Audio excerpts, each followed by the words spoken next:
current draft bill is recommending. How do you start gearing up for that in case those provisions are there in the final version of the bill? There are also specifically talking about grounds of personal data, and here I would like to talk a little more on the consent and the notice. Again, here I think lawyers in the room can play an enabling role. How many of you all know, familiar with this flash reading scale, FLEISCH, right? There's a flash reading scale, and that scale is a norm in which you evaluate whether something is readable. It could be a book, it could be an article, it could be a legal notice, right? So typically it's on a scale of 0 to 100. Typically it is, the acceptable score is something like 60 to 70. One of our privacy training partners annually does an evaluation of all the mobile applications, not all, I mean a good sample, a cross-section of mobile applications, both on the Android and the iOS platform, mobile applications and websites of a lot of banks and B2C and consumer-facing e-commerce companies. And when the notice, the privacy notice that goes to the user was evaluated on this flash reading scale, majority of them ranked at about 30 to 40, which is meant to be very obscure, very unreadable, and not at all in an acceptable thing. So I think if you're guiding a startup or a mobile app developer or even a large bank or a large corporate conglomerate, I think how do we improve the way notices are drafted, consent, those documents or forms are drafted. Because right now, when you look at any notice in a mobile application or a website, it's a lot of legalese, right? I don't think any end user really understands what that notice is trying to communicate. And we've had this challenge that a user is forced to or blindly goes and accepts it. So we have, if you go through this report that I was talking about, which is on the state of the mobile and websites and other applications in India, and read it to this flash reading scale, how do we improve that so that we don't throw a lot of legalese notices to our users? How do you simplify them? And we have some homework to do on that. So some of the key impact areas of India, again, I think all of you all will have a big role to play to be able to advise your corporate members and also startups in terms of the consent management frameworks, the notices that are required. Most importantly, there are criminal law provisions. How do you go ahead and look at those provisions that are there in the bill? Because it's not just penalties and remedies, but there are also clauses in terms of most of them being non-bailable offenses. So I think you need to look at,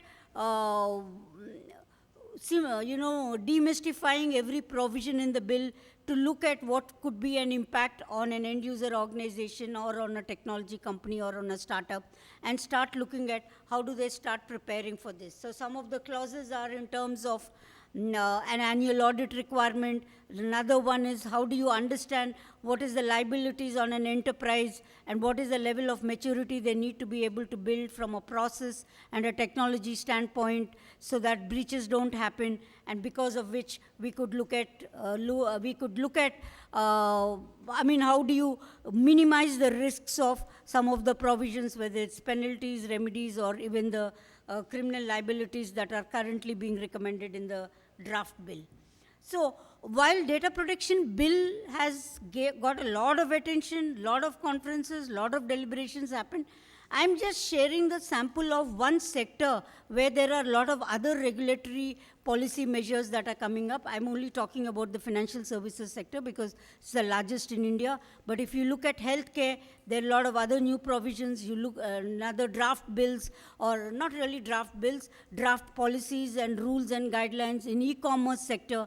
I think it's important that the lawyers in the room who work with the technology industry, who work with user enterprises, which are leveraging large technology platforms and going digital way, to be able to understand all the upcoming regulatory landscape. While in the interest of time, I'm talking about a lot of regulations that are coming up in the banking and financial services sector. There are quite a few that are upcoming in the e-commerce side, on the healthcare side, and it's important that you do a deep dive on each one of this so that you're able to, educate the consumers, and you can also educate your customers.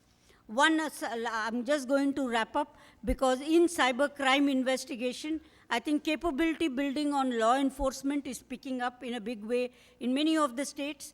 It's picking up because Ministry of Home Affairs, National Crime, NCRB, all of them are putting in a lot of efforts, but still we need to do a lot more. I think judiciary is one where we are seeing judicial academies in all the states, judicial academy in Dwarka, almost every time when they have a training program for judicial officers, they do invite us, we do some sessions, but there has to be continuous training on the judiciary side as cybercrime cases come to the court. There are a lot of consumer grievance cases, there are a lot of digital payment fraud cases that are, seeing a momentum. How do you do a lot more training around that? So we have this cybercrime investigation training center in Bangalore, but we do sessions. We've done it in Bhopal, in Dwarka, in many of the judicial academies, Karnataka, AP, and others. And we would be happy to work with INBA to be able to do a session on a more regular basis, on a quarterly basis, for some of the officers from the judiciary and your law fraternity. Thank you.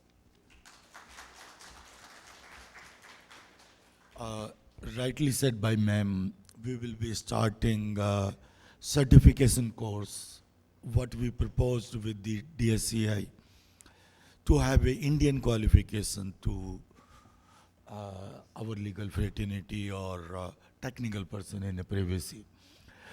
Now, it is my honor to invite Justice Andrew Bell, and thank you very much for coming from such a long distance. And fortunately, we have, in last many conferences, we have various judges from Australia.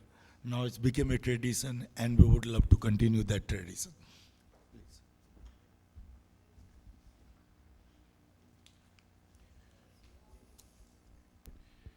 Good morning. Distinguished guests, ladies and gentlemen, thank you very much for inviting me to the conference. It's a great pleasure and honour to have been invited to attend and speak at the conference. I'm a judge. I was formerly a barrister, a senior counsel, an advocate, but I'm the president of the Court of Appeal of the Supreme Court of New South Wales, which is the largest state in Australia. My colleague, the Chief Justice of New South Wales, spoke at this conference 2 years ago and sends his regards and best wishes. 12 years ago, the then Chief Justice of New South Wales, James Spiegelman, addressed the first Indo-Australian legal forum held here in New Delhi on the topic of commercial litigation and arbitration. And more than 20 years ago, a very famous Australian judge, Justice Michael Kirby, who was the president of the International Commission of Jurists, delivered a paper here in New Delhi in which he stated that two countries, so Australia and India, sharing so many historical, linguistic, constitutional and legal links, such as Australia and India, should have more connection than they have.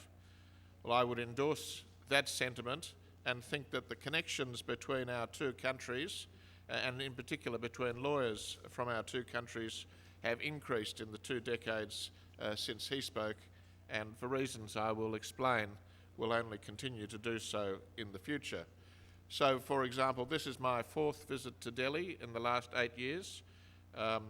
2 of those were to see clients when I was still a barrister. The other visit was to play in the Lawyers Cricket World Cup, which was a great experience. One of my colleagues ill-advisedly told his wife it was the best 2 weeks of his life. But Australia and India have much more in common than simply a national love of cricket. Both countries, by global standards, are stable secular democracies.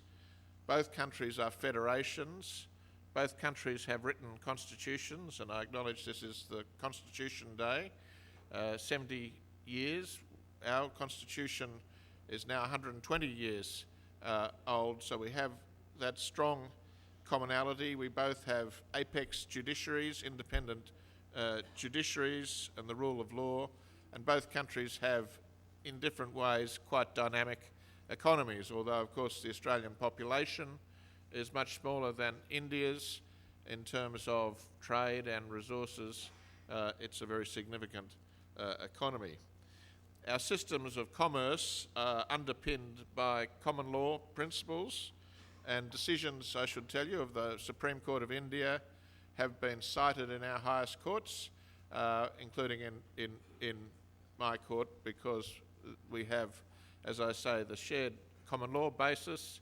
We both have written constitutions, and indeed I think some provisions from the Australian Constitution were integrated into the Indian Constitution when it was being formulated, although that Constitution is, as the Professor said, a blend of constitutions from different countries, different systems. We also share a common system for dispute resolution, inherited, of course, from England, but characterised by the adversarial system and the disposition of cases by an independent judiciary. And there have been high-level judicial delegations in the last 10 years between Australian judges and Indian judges with a view to fostering and reinforcing the links between our two countries, and in particular the legal systems of our two countries. Both countries are also importantly parties to the New York Convention of 1958 on international arbitration, that most successful of international treaties, and decisions of your Supreme Court in recent years, the Bharat aluminium case, Shangri-La Mahal case in